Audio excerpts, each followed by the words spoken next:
क्या एस्तर की पुस्तक के अंदर एक रहस्यमयी भविष्यवाणी छिपी हुई है? क्या हिब्रू बाइबल के पृष्ठों के अंदर परमेश्वर के द्वारा किसी गुप्त रहस्य को दर्ज करवाया गया था? यहूदी रब्बी तो कुछ ऐसा ही बताते हैं।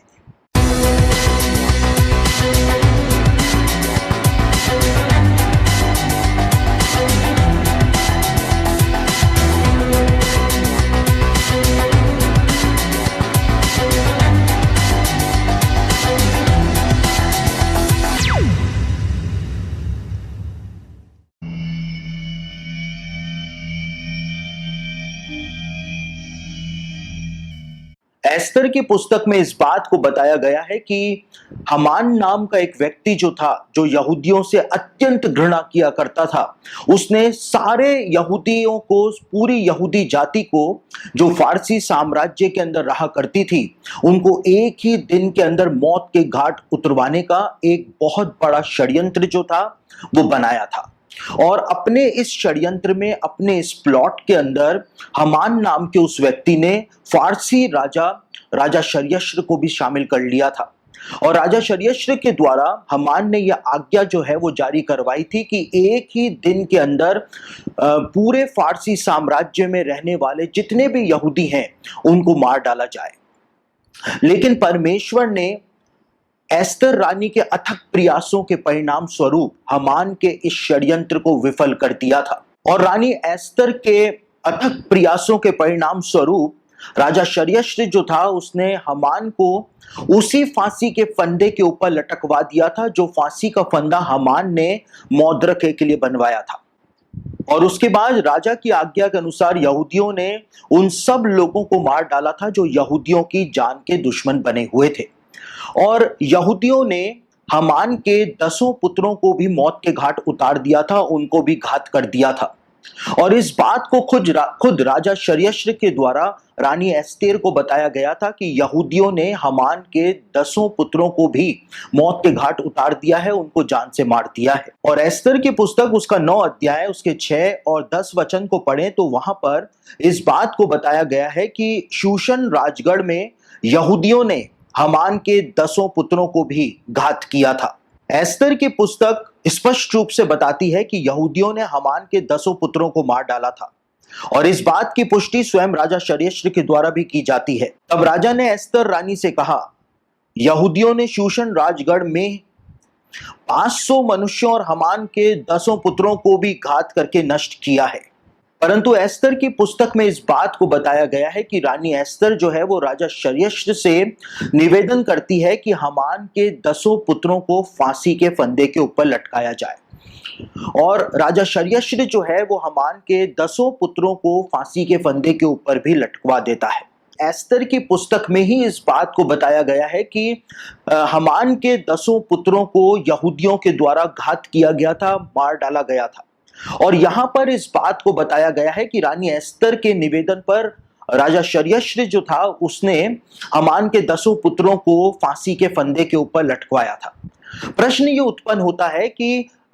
हमान के 10 पुत्रों को यहूदियों के द्वारा मारा गया था या फिर राजा शर्यश्र के द्वारा फांसी के फंदे के ऊपर लटकाया गया था। और यदि यहूदियों के द्वारा हमान के 10 पुत्रों को मारे जाने के बाद उनके मरे हुए शरीरों को राजा शर्यश्र के द्वारा फांसी के फंदे के ऊपर यदि लटकाया जाता तो ये बात एस्तर की पुस्तक के अंदर जरूर से बताई जाती। लेकिन यहां पर हमको कुछ भी ऐसा नहीं बताया गया है। और इसी वजह से यहूदी रब्बी जो हैं वो लंबे समय से इस बात को मानते हुए आए हैं, कहते हुए आए हैं कि एस्तर की पुस्तक के इस वृत्तांत के अंदर परमेश्वर ने एक बहुत बड़े रहस्य को छिपाया हुआ है, कंसील किया हुआ है।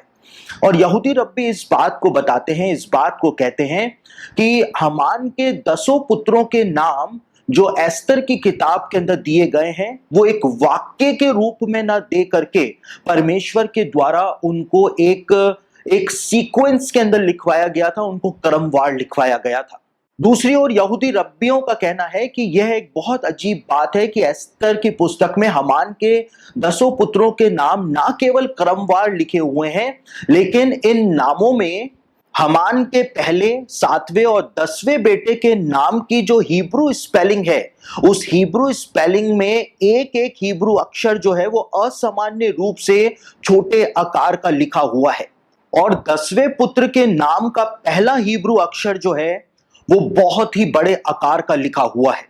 यहूदी रब्बियों का कहना है कि यह कोई शास्त्रियों के द्वारा किया गया एरर नहीं है, लेकिन हजारों सालों से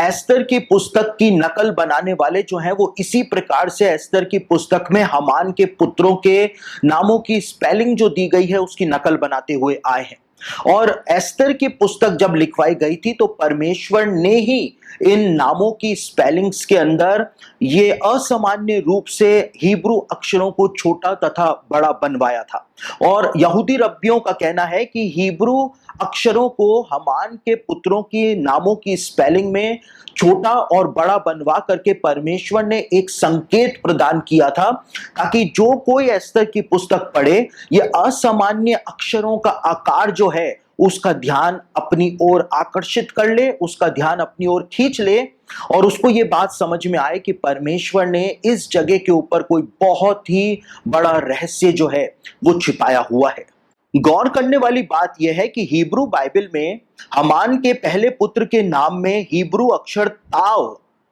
और 7वें पुत्र के नाम में हिब्रू अक्षर शीन और 10वें पुत्र के नाम में हिब्रू अक्षर जैन का आकार बहुत छोटा करके लिखा गया है। साथ ही 10वें पुत्र के नाम का पहला हिब्रू अक्षर वाव जो है उसका आकार बहुत बड़ा करके लिखा गया है।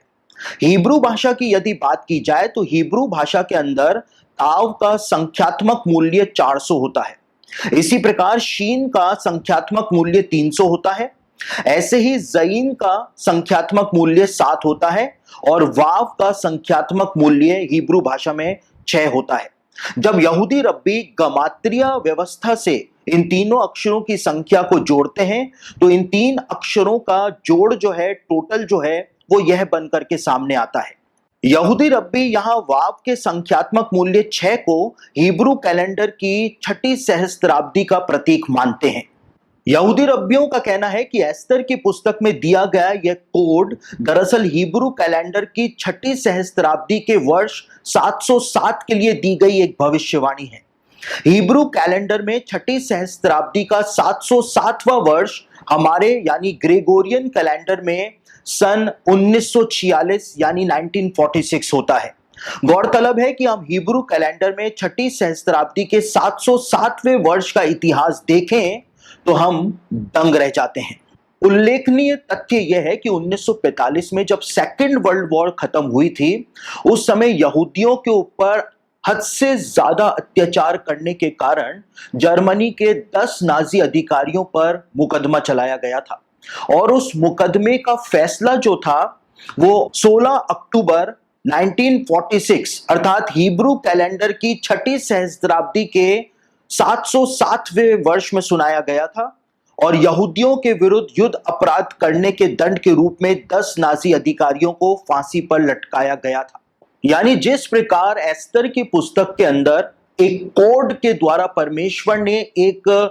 वर्ष जो बताया था, 5707वां वर्ष जो परमेश्वर ने बताया था, जो हमारे कैलेंडर के अंदर 1946 होता है। और हम इस बात को देखते हैं कि जैसे हमान के पुत्रों को फांसी के फंदे के ऊपर लटकाया गया था, उसी प्रकार 1946 में यानी हिब्रू कैलेंडर के 5707वें वर्ष के अंदर 10 नाजी अधिकारियों को भी यहूदियों के खिलाफ अत्याचार करने के जुर्म के अंदर फांसी के ऊपर लटकाया गया था। और इससे भी ज्यादा आश्चर्य आपको यह बात जान करके होगा कि जिस दिन उन 10 नाजी अधिकारियों को फांसी के फंदे के ऊपर लटकाया गया था वो दिन जो था वो पूरीम पर्व का ही दिन था, यानी वही दिन जो एस्तर रानी की यादगारी के अंदर यहूदियों के द्वारा आज भी मनाया जाता है।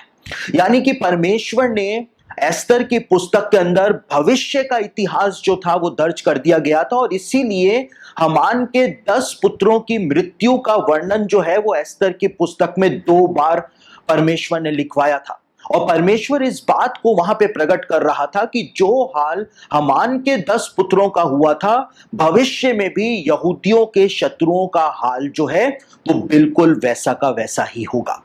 तो हम इस प्रकार से देखते हैं कि बाइबल जो है वो अपने अंदर बहुत गहरे रहस्य जो है वो समेटे हुई है, और हम जितना बाइबल को समझते चले जाते हैं उतना ही ज्यादा हम और भी ज्यादा हैरान होते चले जाते हैं, और हम परमेश्वर की असीम और अगम बुद्धि से